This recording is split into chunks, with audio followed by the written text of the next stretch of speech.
कर दें, हम आपको मुंह मांगा इनाम देंगे। क्षमा करें महाराज, लेकिन इसमें का दूसरा कंगन हम आपको नहीं दे सकते। क्यों नहीं दे सकते? हमारी आज्ञा का उल्लंघन करने की तुम्हारी हिम्मत। असल में महाराज, ये कंगन गंगा माँ ने हमारी भक्ति से प्रसन्न होकर हमें नहीं दिया, बल्कि उस शूद्र रविदास की भक्ति से प्रसन्न होकर उसे भेंट करने के लिए दिया है। क्या कहा? गंगा माँ ने स्वयं ये कंगन रविदास को भेंट करने को दिया है? हमें यकीन नहीं हो रहा, हमें सारी घटना विस्तार से बताओ। बताता हूँ।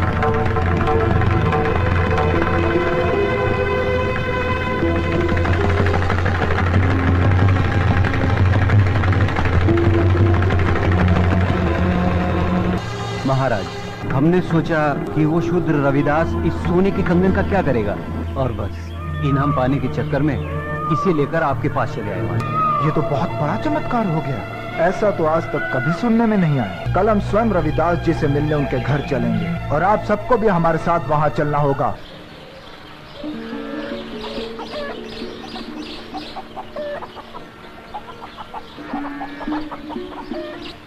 रविदास जी, महाराजा काशी नरेश आपसे मिलने आ रहे हैं।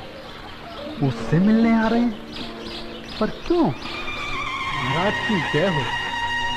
महाराज, आपने आने का कष्ट क्यों किया? अगर मुझसे कुछ अपराध हुआ है तो मुझे बुलावा भेज दिया होता, मैं स्वयं हाजिर हो जाता। वाह ढोंगी वाह, बंद कर अपना भोलेपन का नाटक। महाराज, इसके भोलेपन पर मत चलिएगा, बहुत बड़ा ढोंगी और मायावी। तुम चुप रहो, हमारे सामने फिजूल की बात की तो जुबान कटवा देंगे। रविदास जी, तुमसे कोई अपराध नहीं हुआ है जो तुम्हें हमारे समक्ष उपस्थित होना पड़ता। दरअसल हम यहाँ अपने स्वार्थ और लालच के कारण आए हैं। हम तुमसे कुछ मांगना चाहते हैं। ये आप क्या कह रहे हैं महाराज?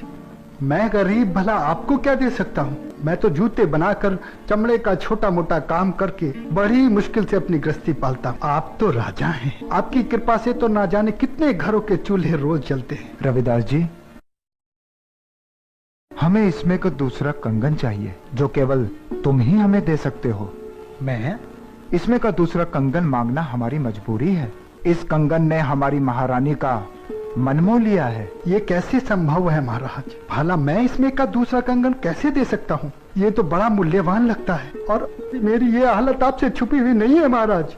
रविदास जी, ये कंगन हमें तुम्हारी बदौलत ही प्राप्त हुआ है।